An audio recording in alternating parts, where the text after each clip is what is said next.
I'm Chris Farrell, and this is On Watch.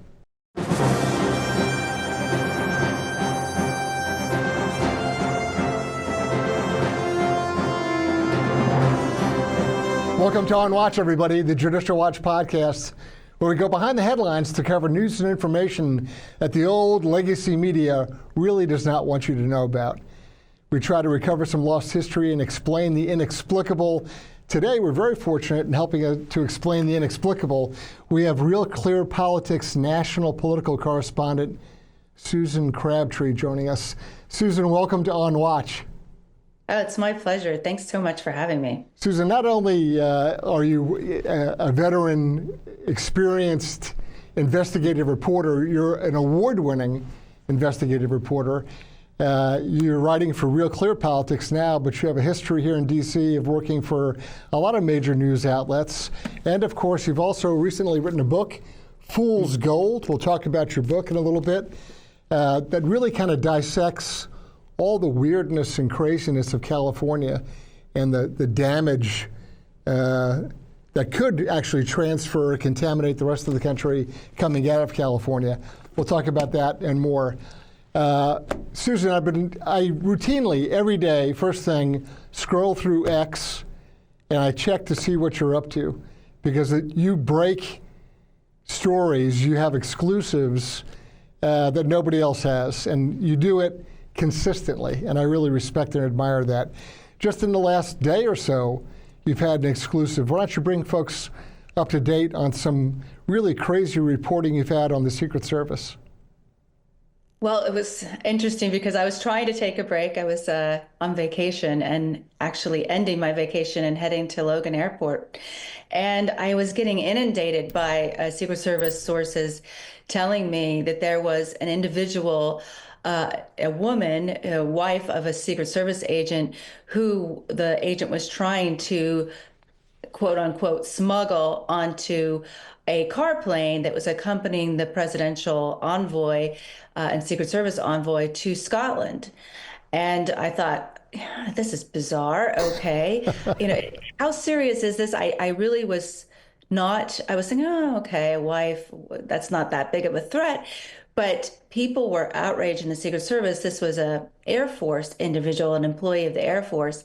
And I think that helped her get onto Joint Base Andrews and get onto not only be briefed, have received the country brief that all the agents were receiving in the Distinguished Visitors Center at Joint Base Andrews. Then she rode the bus and I believe got on the car plane, which was a C-17, and was about to go off with all of the Secret Service agents on their mission, along with all their vehicles and cargo, when a Secret Service supervisor stopped and said, she's not on the manifest, this is not kosher, she needs to be removed, and she needs to leave.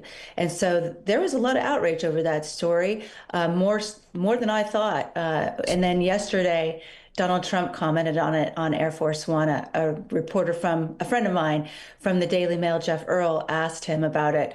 And he seemed a little confused about it, but he said it was very odd, which he's accurate in that for sure. Right. So is your impression that this wife of the Secret Service agent, you said that she was Air Force. Was she a uniformed member of the U.S. Air Force? Do you know that? She... needless to say, that Secret Service hasn't been all that forthcoming I'm sure. With my questions. So I do not know the response to that. I'm going to call the Air Force today because I've since learned that there's some outstanding questions on the Air Force side of things. Yeah, because you can see how let's just assume for a moment that she's a uniformed Air Force person. You can sort of do a hangout, right? And as everybody moves in one direction, it's just another Air Force guy, or in this case, Air Force woman, who's part of the crew, getting on board. And so you kind of masquerade your way in. I guess the greater question, and I think you touched on this a little bit yesterday, is that the Secret Service agent husband of this pair, this duo, the husband's kind of a problem child, or at least it sounds like he may be. Yes, I had two really good sources tell me that he had been written up for misconduct at the Raleigh Training Center, where they become agents. So they graduate from their law enforcement academy, but then they go and learn how to be agents. And that was an issue for this individual. I do have his name. I'm not releasing it because I don't know if he was told by a supervisor or the Air Force that he could come on, that his wife could come onto that plane. Yeah. But it did stir a lot of outrage. But a lot of times, and we can talk about this, Chris, and this happens where the supervisors either don't do their job and they get off scot-free. And so then the underlings, the lower agents, take the fall. And we saw that with Butler, and I can explain that. But I tend to, say that there should be a hierarchy, and the supervisors have a lot of responsibility. If they signed off on her going, then they're at fault. This individual is getting a lot of condemnation in the service, and memes. There's been a lot of memes circulating, saying that there was one with the animals. I think they're meerkats that were lined up, and they all had Secret Service agents, Secret Service pins on them, and one said "wife." And so it was, there was other memes. It's just that's typical of the agency to sort of make fun of themselves, but it is something that is indicative of whether we have proper supervision, and also people have expressed. Charles Marino, he's one of my go-to sources. He's a former agent, and he is an former advisor to the Homeland Security Department. He said it shows a lowering of the hiring standards across the board at the Secret Service. I mean, that's really the problem, is that, ironically, the Secret Service, which has an incredibly difficult and incredibly important job, has for decades really been a deeply troubled agency. I'm going back thinking of the hookers and booze and Columbia routine. That's 25 years ago. But I mean, it's case after case. There's either systemic problems where the agency itself is really kind of screwed up, or they've just turned a blind eye to outrageous behavior by agents doing really freaky stuff, often overseas. Embarrassing, crazy stuff, and they get away with it. I guess that's the point you're making, is that there's a permissive ideology or move, or I don't know what you want to call it, but there's some kind of environment or culture in the Secret Service that allows this kind of weirdness. And you would think that they would be the most hardcore, tight group of guys and gals, and it's not. There's just a lot of weird stuff that goes on. That's right. And I look at it as I've been covering the Secret Service since 2012, when that Cartagena, Colombia prostitution scandal erupted. And even the Inspector General was corrupt afterwards and was whitewashing the reports. Yeah. So there was layers of, corruption in the Secret Service. And I think a lot of people focus on the DEI, and that has been a serious problem during the Biden administration. That was because it was pushed extensively. But I do think, dating back to that prostitution scandal and then the fence jumping incidents that I covered in depth during the Obama administration, that there's this cronyism that some of the agents, if you reach a certain level, or if you're on the counter assault team and you're one of the in crowd, then you get protected, right. Even if it's also if you're a legacy, if your father or some uncle sibling, or somebody, yeah, then you get away with things that other people doesn't, and that just breeds resentment. But yes, there are also a lot of incidents like the one I reported several months ago, where there was this cat fight between two agents, a physical fight outside of President Obama's residence. And it just begs the question of what kind of top-down management are they instilling in the Secret Service?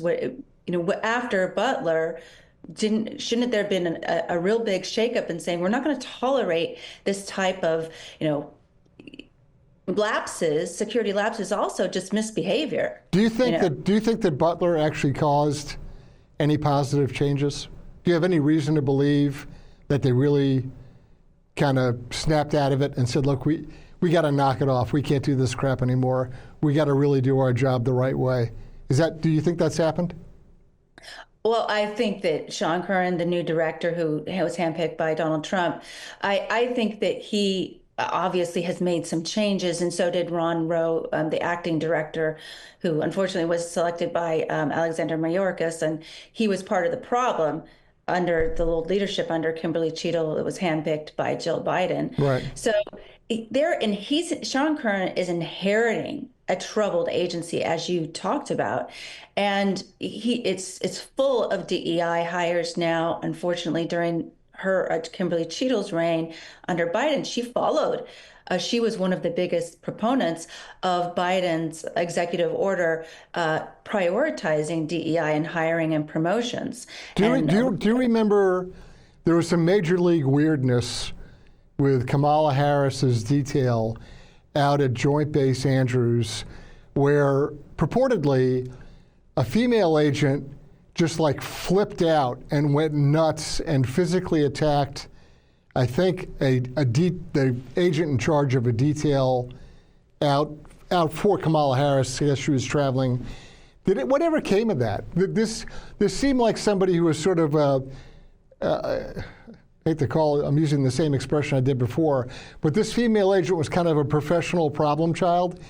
She had a history of complaints and allegations and just a lot of drama and controversy wrapped up around her. Whatever happened in that case? Good question. The Secret Service will not discuss prior cases with me. They hide behind this personnel privacy that all government employees receive and guards against them being exposed. But they always launch investigations, but you never know what comes of the investigation, right, like they did this weekend. So that particular agent, I learned and reported, was trained at the Raleigh Training Center under Kimberly Cheatle, and there were complaints against her as well, and she failed part of her training exercises and did not meet the standards, and Kimberly Cheatle passed her anyway. She was a prior law enforcement officer, right, who tried to lateral over into the Secret Service, or actually not lateral, but she had prior law enforcement experience with some other department. Allegedly, that too was a controversy-laden scenario. Exactly, and she was in Dallas PD, and she actually sued the Dallas PD for sexual harassment. And she lost a case, she appealed, she lost it again. And I was told that, that type of individual would never get hired by the Secret Service in the past. That, if you're suing your employer and you're losing, that's just going to be a blackball situation. You're not going to move in and get hired. But under Kimberly Cheatle and prior administrations, I will tell you that the Secret Service has a terrible retention problem. Right. It's been going on since probably prior to Cartagena, but that was a big problem, and people felt embarrassed to be a Secret Service agent, and all this cronyism that I talked about, and uneven discipline, and this sort of, I wouldn't say it's not a boys' club anymore. It's just a preferred. If you reach a certain status, or if you know the right people, you can get away with a lot. And other people just fall by the wayside and get disciplined or get targeted unfairly and ramrodded out of the agency. They take away they weaponize security clearances, and they'll take away people's security clearance. I've covered several cases like that. That's the oldest trick in the book in Washington, D.C., right, is to attack a security clearance.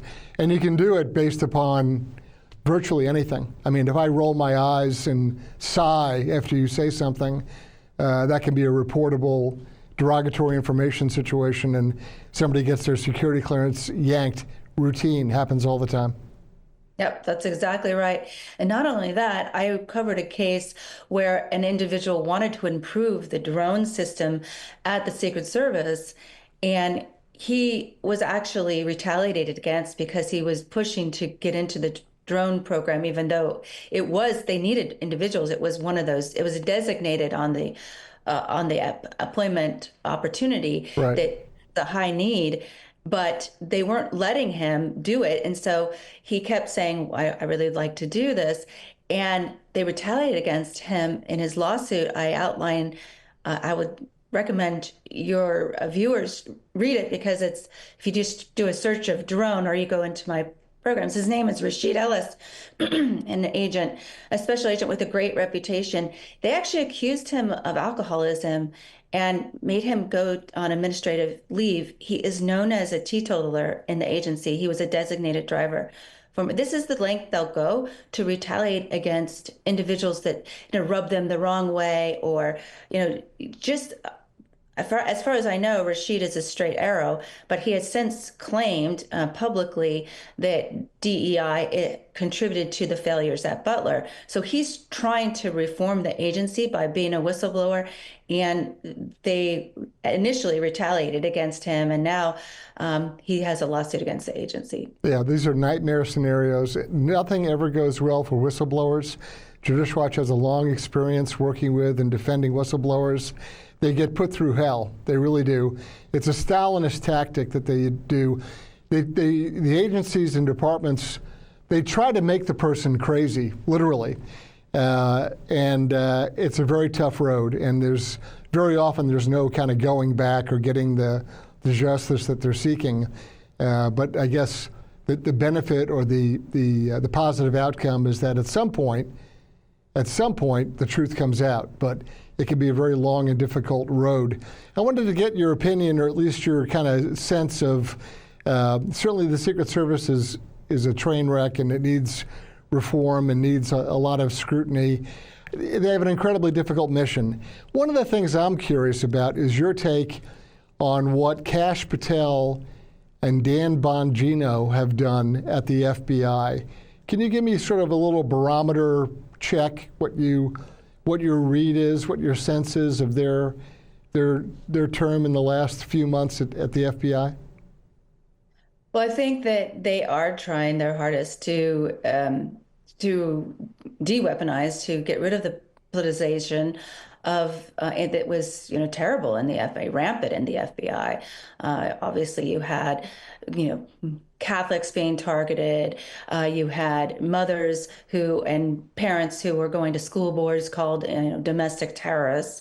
Not to mention what was going on with Russiagate for years, and what we're finding out just from Tulsi Gabbard in the last few weeks is just a lot of us knew about that, but it's just further proof and eye-opening proof. So I think that Kash Patel, they too inherited a mess. Right. So I do think people are leaking different things from the FBI, and it appear to be career, whatever you want to call it, career people that may not be on board with some of the changes they're making. But you have a lot of controversy, obviously, over the Epstein issue. When you take that out of the equation, I think they've gone after a lot of the child traffickers in this country. They are targeting Iranian threats to Donald Trump that people know that that's my interest. One of my big interests is what is the FBI doing to their sleeper cells, supposedly in the United States, to target Donald Trump, Iranians, and we know about that threat. It was a big deal at Butler, and I don't know if it had anything to do with Butler, but it was it was a broader threat that the Secret Service was forced to respond to, and Right. they didn't do a good job with that. But so I am not an FBI reporter, so there's people at RealClearPolitics that's what they do with all of their time, Paul Sperry being one of them. And I have friends, the Washington Times, Carrie Pickett's a great reporter on that. But I do hear that there's this internal battle still taking place between the old guard that they're trying to reform and what Kash Patel and Dan Bongino are trying to do there. So they're dealing with what Sean Kern is dealing with at the Secret Service. But I actually have greater hope and trust in Dan Bongino than what I've seen so far with Sean Kern at the Secret Service. You know, you have a tremendous background also in D.C. Looking at Congress, and I am loath to put the two words together in the same sentence, but congressional ethics, right? It's a tough thing to say at the same time. What's your read on the state of what's going on? What is Congress's real ability to police themselves? Is there any real sense that when you have misconduct, when you have real craziness, that Congress either has the stomach for it or the machinery really to effectively police themselves in ethics? Yeah, well, Chris, you have been following my career, because that has been something I covered extensively, the creation of an outside ethics entity, because I was at the Hill newspaper for most of that. Congress has this ethics committee, but it's even-handed, right? So it's 6 members, and 3 are on the side of Republicans and 3 Democrats. And so they often gridlock on anything. I think that's right. This is going back a few years, but they gridlock. And so they created under, I think I would believe it was Nancy Pelosi, created an outside ethics committee, but then they were concerned about that group because they were going too far and actually really investigating, and we can't have that. So yeah, I mean, right. They might actually do something. Hold on a second. Right, yeah. right, exactly. I've been very concerned about insider trading, and written a lot about that. I don't think that there is a lot of the watchdogs. There's not a good watchdog watching the watchdogs, because that Congressional Ethics Committee has been a toothless tiger for years. So that's my short answer. Sure. I can go chapter and verse, but I do think that right now there's a bill before Congress that's not getting any traction to limit, to have a process to establish cognitive decline in members of Congress. Right. And there was offered as an amendment recently, and it was declined. So there you go. Yeah, on that issue. What I look at is, well, we have separate but shared histories in this area, and so, I look at this the sudden interest in Epstein by some Democratic members of Congress, which I find quite amusing, and so the White House, in large part, I think, has done a horrible job on handling the Epstein matter. So first, Pam Bondi leaks these white binders to social media influencers, whatever that means, and they're waving around their binders, when they leave the White House. And then there's all these various claims about releasing stuff, followed by this very awkward, undated, unsigned memo that's leaked saying, okay, we're done with Epstein, move along. Now here's the problem with that. I'll give you the Judicial Watch perspective. We're in federal court suing. We're in litigation getting Epstein files. And so they go through this kind of kabuki theater routine at the White House. Then they issue this undated, unsigned memo. That's not even a memo. It's like a statement to this is our position. But at the same time they're saying that, they're in federal court, and they've made representations to a judge saying they haven't completed their document search yet. So which one is it? This is why it's so important, the work that you do, because now this was a PR debacle, to put it mildly. This Epstein issue is not going away. The American people deserve answers. These poor women who were, I believe, trafficked, and that's what Ghislaine Maxwell was prosecuted for and found guilty of. So, it was bungled entirely from beginning to end. I have always taken the position that, like my editors and my writing coaches my entire life from second grade on, they say show, not tell. You've got to show the American people the evidence of why you don't think it's an issue anymore. That Right. You want it, that there's no there there. Don't just tell me it's a hoax. I know the Democrats are on board now, and they never were before. Right, right. Dick Durbin. I mean, it's completely politicized, this thing. So, do I think that now it could end up being there's a lot of smoke and no fire when it comes to key people, Donald Trump, other people? Yeah, anything's possible, but you can't take the position of promising to release files and campaigning on that promise, and then not doing so and just telling people and not showing them why there's no problems there. Right, and then there's the legal schizophrenia, right, of making these public statements and then kind of spinning around it. Leave that aside. It's stupid. But then going into court and making representations to a judge in briefs, court briefs, which, I mean, they're not going to perjure themselves, right? One wouldn't think so. Saying we haven't even completed our document search yet. So, I mean, they have a real problem here. My colleague and friend of 27 years, Tom Fitton, who's JW's president, obviously, Tom has said, look, here's the solution. All these records and documents that we're suing for, go ahead and release them under FOIA. I mean, you have a legal process where you review records. If you don't think certain things should come out, I mean, here's the example, right? So Epstein is a certified monster, right? He's a creep. We all know that. But, a person's name could come up in his records because he invited them to a cocktail party, let's say. Right. The person didn't even respond. They didn't go.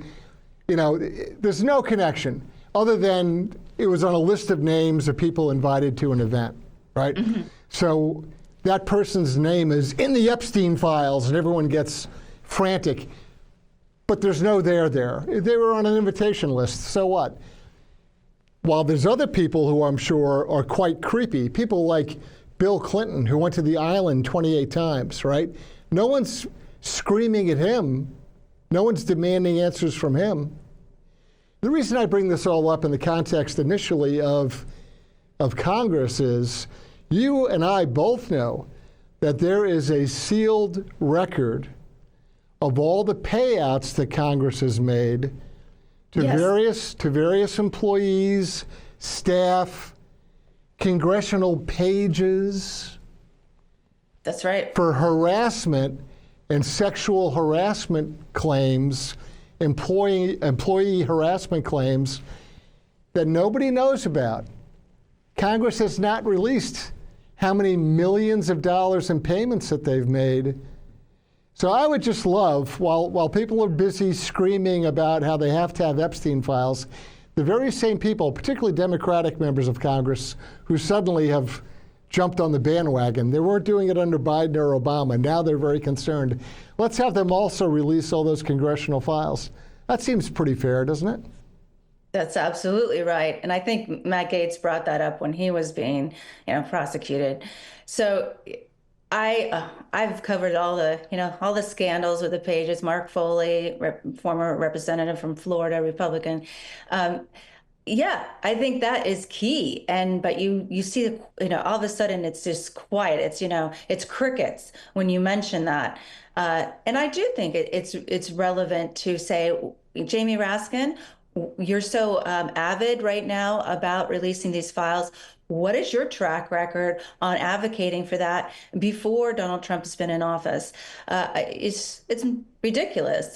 So pointing out the partisan nature of this is absolutely, irrelevant, and we need to hold people accountable regardless of party. And I think you all do a great job of that, especially with the litigation.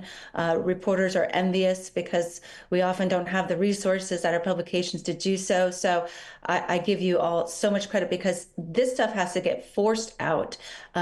This type of really seedy ethics violations having to do with sexual harassment and actual, predatory behavior on the part of some members of Congress. I want to touch on one topic, and then after that, I want to zoom in on your book, Fool's Gold. Let me get your read on the release by National Intelligence Director Gabbard, Tulsi Gabbard. Let me get your sense, your feeling on the records and documents that she has released that really reveal, at least in my opinion, kind of what we all knew or what we suspected, but now we're getting documentation on really a concerted effort to go after and undermine Trump and his first administration. It's the Trump campaign, it's the transition and the presidency. There was a continuum there, and they really went after him. And I think she's produced the goods. She's come up with documents. Let me get your understanding, your feeling on that. Yes, I thought it was something that we all sensed that President Barack Obama was involved and likely calling the shots. But now we know for a fact that there was this December 9th meeting where the FBI was, even the CIA was saying, I don't know, it was the FBI, I think. The FBI was saying, I don't believe that the Russian interference rose to the level of favoring Donald Trump. In fact, they had information on Hillary Clinton that they didn't release. So that shows that the fact that she was taking meds, she was drugged up. Yep. Yeah. And so if they were favoring Donald Trump, why didn't they release that? But it was really more of just this election interference they said, the FBI was like, I don't feel comfortable saying this. And then you had this December 9th meeting. And even before when Barack Obama basically at that point said, ordered by the president, there's a line in some of the documents to go back and broaden the investigation, redo the investigation. And even before they had a chance to do that, ordered by Brennan and with direction from Barack Obama, that was getting leaked to the usual suspects, right. The New York Times, Washington Post reporters. And so to me, that was critical. I remember during this whole episode thinking, there's not a lot of detail in these reports, these assessments, these intelligence assessments. They can just basically say whatever they want to according to what we have assessed. Well, give me, again, show not tell. I want to know, what are you talking about here? What did Donald Trump do? And we all know that the dossier, which has been completely discredited, the Steele dossier, was attached to this new report in the end. And I guess in January, then they released this report. And to me, that was something that John Brennan orchestrated, and there was pushback within the intelligence community on that too. I am particularly interested in the Steele dossier because former reporters that I worked with were the ones that were producing it, which is odd. Former Wall Street Journal writer Glenn Simpson and his wife, Mary Jacoby, were part of this roll call community that I used to work for Roll Call. And it was interesting to me that he was this great Wall Street Journal reporter, but then he became an investigator and helped produce the Steele dossier. Well, I mean, they fabricated it. It's not even produced. It's a fairy tale. It's a political fantasy, dreamed up out of Hillary's campaign. Yes, and when it was being released, it was a lot of the usual suspects that I know are part of that same journalism community that were getting, and there was all these ties with their wives. And in fact, a couple of weeks ago, I looked at the latest Wall Street Journal article and saw that the bio of one of the reporters that was talking about the Donald Trump's letter to Epstein, and it was, body letter that had a lot of headlines involved, and was curious to me because they never produced the letter. They only said that they reviewed it. That this particular reporter worked for Glenn Simpson's wife at her publication. It's just a coincidence, I'm sure. I mean, I'm not saying that's the reason, but it's just but it doesn't take much to 1 + 1 = 2. The swamp Trumpy community in Washington that, how did he even go from this small publication called Main Justice that Glenn Simpson's wife was running to the Wall Street Journal? Because that's a huge leap. And we all were aspiring at one point to the Wall Street Journal. So, as you know, your viewers know, Nellie Orr and Bruce Orr. Sure. Nellie Orr worked for Fusion GPS, Simpson's organization, and her husband, Bruce Orr, was taking the Steele dossier information and using it. He's a prosecutor in the Justice Department, right, using it to justify this crossfire hurricane and spying on the Trump campaign. And so all of this, to me, is very swampy, and we need to look at all these ties and expose it. And so these documents finally provide the proof that we all sort of felt existed back in the day, back in 2016 and 2017, to try to undermine President Trump's, first term. It's a remarkably arrogant sequence of events, too, because they order him out to go gin up this stuff in December, and then you'll recall that just a month later, I think it was January 7th or 8th, they're all the same cast of characters are all sitting around the Oval Office, literally yucking it up, making fun of Jim Comey drew the short straw. He's got to go up to Trump Tower and go brief Trump. I mean, they are laughing because they're dispatching Comey to put this whole thing in motion. Because you'll remember, Comey goes up there, he talks to Trump, he comes out of the building, he sits in his FBI vehicle on his little laptop and dreams up his memorandum for record, having briefed Trump, and then leaks that to his friend, who's the law professor, who gets it to the Times. I mean, this is all laid out. It's sequential, it's deliberate, it's a process. The same is true with recruiting people in the UK, the whole Steph Halper routine with Papadopoulos and Carter Page. The idea is you generate a foreign counterintelligence incident. And where else do you do it? You do it in the UK because it's a permissive operating environment. And then you have this foreign counterintelligence incident that you then import back into the United States as an open investigation. They manufactured the entire thing. It's astounding. It's 10 years later when we're finally getting the real story. That's right. And it was interesting to me because Glenn Simpson was a great reporter at the Wall Street Journal, and he was covering Russia banking issues and ties to terrorism, and he was exposing a lot of this. So he had all the right sources, right? Yeah, but he found a new way to monetize it, right? Right. He can make triple what he was making at the Wall Street Journal. That's what he did.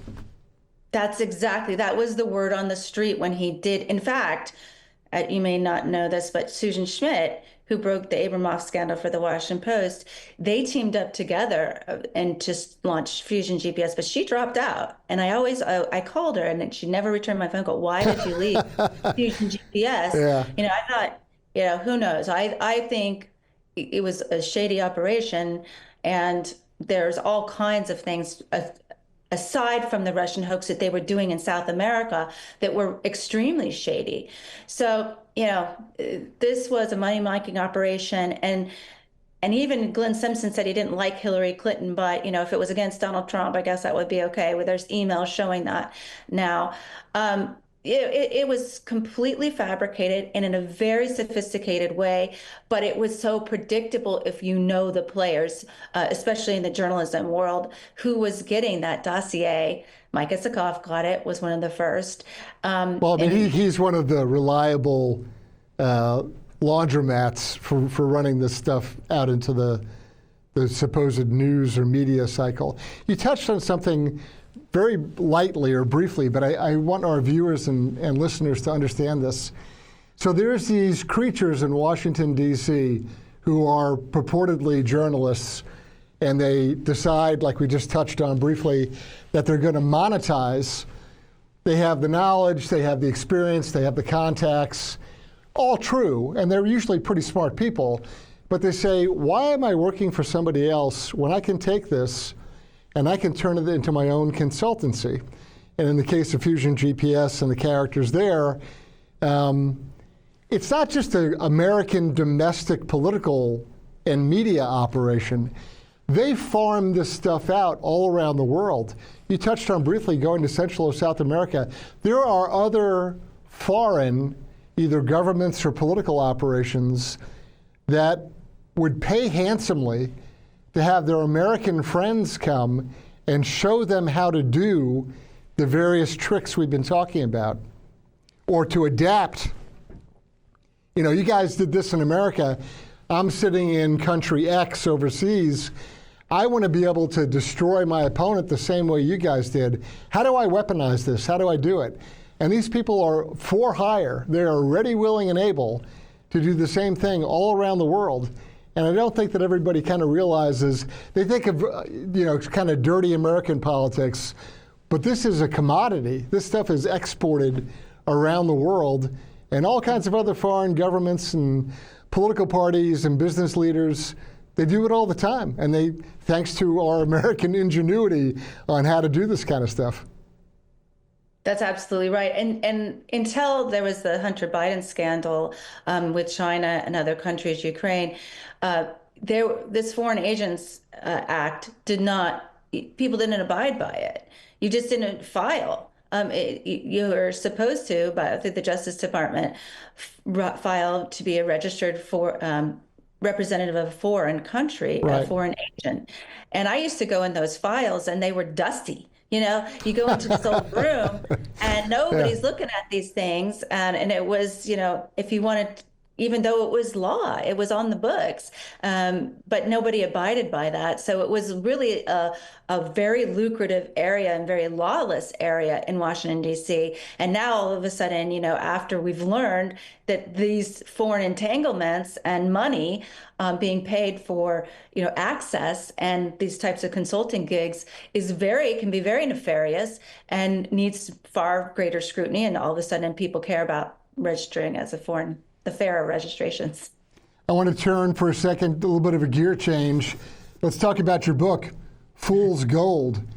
It's a fantastic book, and what you've done here with your colleague Jed McFadder is to look at really how the California dream has turned into a nightmare.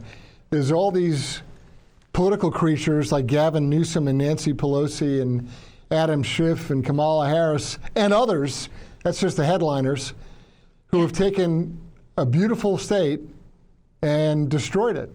So give us your view of, or tell us about your book. Well, it's my state. I grew up here and it was lovely in the 80s. My parents were really middle class. My dad was Air Force officer and my mom was a teacher. And we did well in California. We didn't take lavish vacations or anything, but we were able to succeed here. I loved being a Californian. It was the era of Reagan, and we were proud of who we were and could make it. And now it's basically a neo-feudal state. The elites can get by that are making millions. They have a lovely life, but the rest of us are being saddled with so many costs. We're the highest energy costs, the highest gas prices, the highest insurance rates. For many people, it's unbearable. So there's been this exodus. We call it a reverse gold rush, exodus out of the state. But Jed McFadder is a top researcher for Peter Schweizer. And so we get into a lot of the ties between Gavin Newsom and other politicians. And Dianne Feinstein started it all, but Gavin Newsom continued it between San Francisco politicians and China. And he started, Gavin Newsom, when he was mayor of San Francisco, started this group called China SF. It's a charity, but it's taken on various roles. And he was bringing in hundreds of Chinese companies into California, but he wasn't doing the opposite. They weren't going out. The business wasn't reciprocal. And at the same time, Gavin Newsom was trademarking his wines into China, and even served as a sommelier to the CCP at a big wine tasting that we discovered in one of the big real estate tycoons in, I believe it was Shanghai, in his offices in swanky restaurant. So this, you talk about it, that sounds like, oh, okay, he was doing this, but also we found out we go from his childhood to his rise in politics, his connections with Willie Brown. It's quite extensive. And basically, the bottom line is for the China connection, he was selling out, he was undermining our own companies, including Solyndra with the solar products from China, dumping it on our markets. And there's numerous examples. It was allowing the Chinese companies to come in and buy up land. And then, strangely enough, just a few years ago, there's a Democratic supermajority, as you know, in California that controls the legislature here. And they passed a bill that would bar foreign nationals from buying agricultural land in California. And Gavin Newsom vetoed that bill. It got very little coverage at the time. Those are just some of the things that we go into in the book. We can talk a lot about his wife's charities, that it's now relevant again because of this missing fire aid, $100 million that did not go to the fire victims, but went to a series of nonprofits, including allegedly his wife's nonprofit, which didn't surprise me a bit. So it has a lot, it covers gross mismanagement, corruption, and the failed policies of California. California should be, what it once was, right? It should be not only is it physically beautiful, I mean, the landscape and the climate and everything's fantastic, but it had everything in the world going for it as far as an economy was concerned. As you mentioned, I don't know, it's like 500,000 people, probably more than that now, have fled the state. Is there a way out? Can California fix itself? Well, unfortunately, I don't see that, especially now that Gavin Newsom is talking about having a special election to rewrite the congressional maps, redistricting, which will be even more skewed than it is now. The only person that I think has provided any tactical, real solution that's it's still in the works is Richard Grenell. Recently has been trying to register voters that he's micro-targeted conservative voters, not necessarily Republicans, but there's a swath, millions. A lot of people don't know that there's at least 7 million Republican voters in California, more than the state of Texas. So they're underrepresented in the legislature because of this redistricting. And Richard Grenell is going out and he's trying to register people, especially in key congressional districts where they lost by less than a percentage point or a couple percentage points, right, for the midterms next year. His goal is to register 400,000 new voters. That's the only way I see. There are some interesting statistics if you go like county by county, district by district, where there was a real move to Trump in the last election. Now, there's some hardcore places that you're never going to shift, but there are a lot of rural, principally, areas away from the big cities where there are a lot of Trump voters, and I guess that's really what Grenell's looking to do, is trying to maximize the effect or the impact of folks who could shift some congressional seats or could win. I guess the problem is, you've got this crazy runoff system of elections. You've got this Democratic supermajority. Gavin Newsom, I'm sure you agree with me, he has his eyes set on 28. He's out of central casting. He's this handsome guy who thinks he's terribly charming, and he's kind of a slicky boy. He's got it all figured out as far as image consultancy is concerned. But California is a train wreck. So how does he run? How does he say, don't look at the state, don't look at my record, my performance, just look at me and think that I'm a handsome, charming guy and vote for me? I mean, it's been done before. Look at Barack Obama, right? So, yes. What do you think? Does he really believe he can pull it off? It's pure chutzpah. It is pure just ego. The man has run the state into the ground in the last 8 years. I actually came back to California from Washington, D.C., 23 years in D.C. in 2017, and things were better here before his his tenure of terror. But it's all performative with him. He was given his everything that he has achieved in life has been handed to him on a silver platter, starting with the Gettys. His whole career has been fueled by Getty money because his father was very good friends with the Gettys, the largest recipient of the Getty money. Gordon Getty was best friends with his father.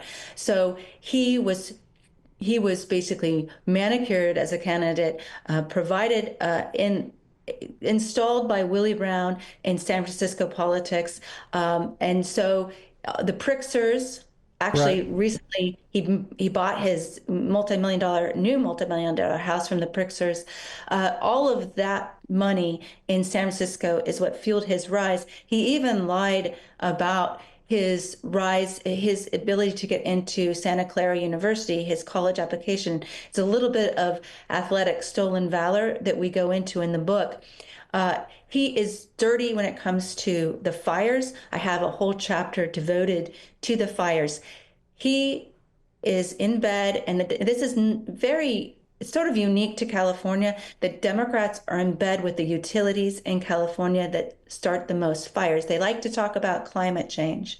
Oh, it's climate change that are causing the fires. That is a joke. Of course. Even the Wall Street Journal says that PG&E caused 1,500 wildfires in a matter of 6 years.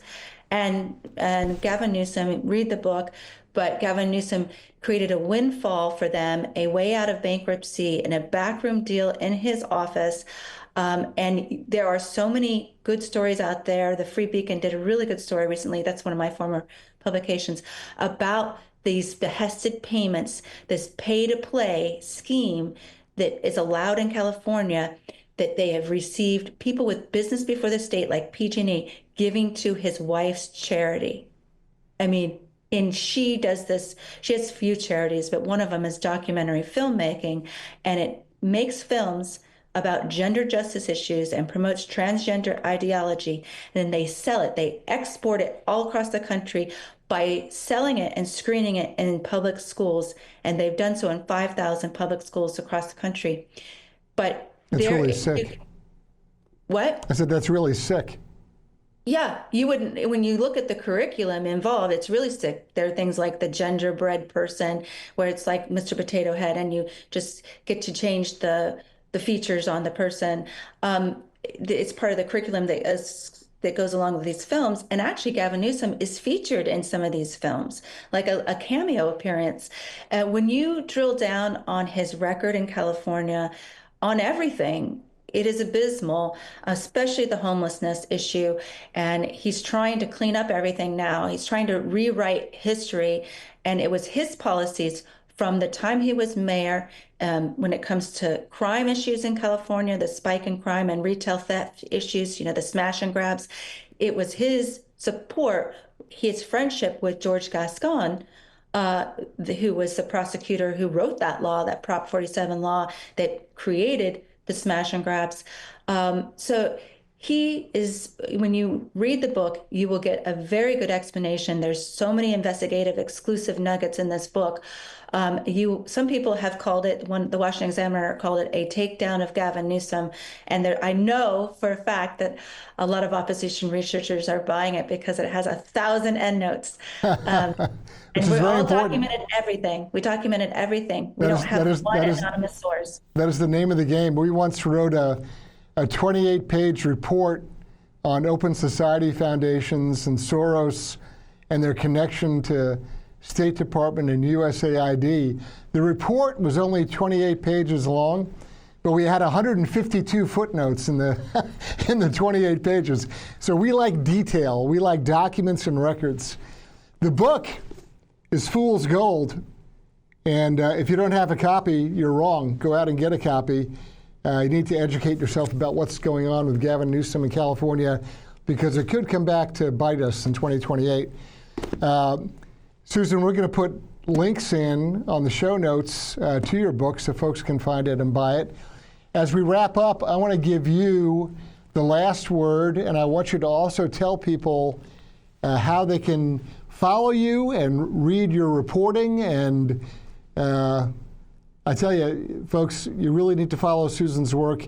She breaks headlines, I'm going to say weekly. She's got exclusive reporting and really comes out first and strongest on, and accurately, not just first and strongest, but accurately, which is more importantly, her journalism credentials are excellent, and you really need to follow what she's doing. So Susan, you get the last word, and let people know how they can follow your excellent work.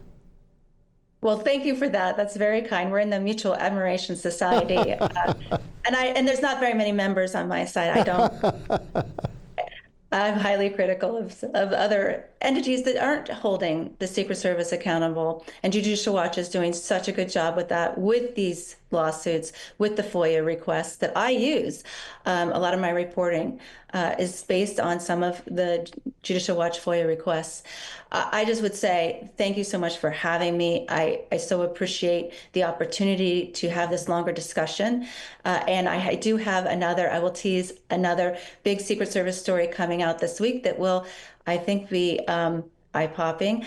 At least it was when I was reporting it.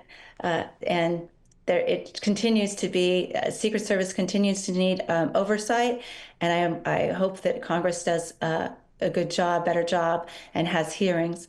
I appreciate, again, the opportunity. You can see my work on @SusanCrabtree on X.com and at RealClearPolitics. You click on Writers at the top, and you'll see my name. Click on that, and you can see all the reports that I've done, the articles I've done over the last, I think, 9 years. That's great. Susan, thank you so much for joining us. We really appreciate all your excellent work, and it's really been fun talking to you about all the different topics we've covered today. Absolutely. It's my pleasure. Thank you again. I'm Chris Farrell, on watch.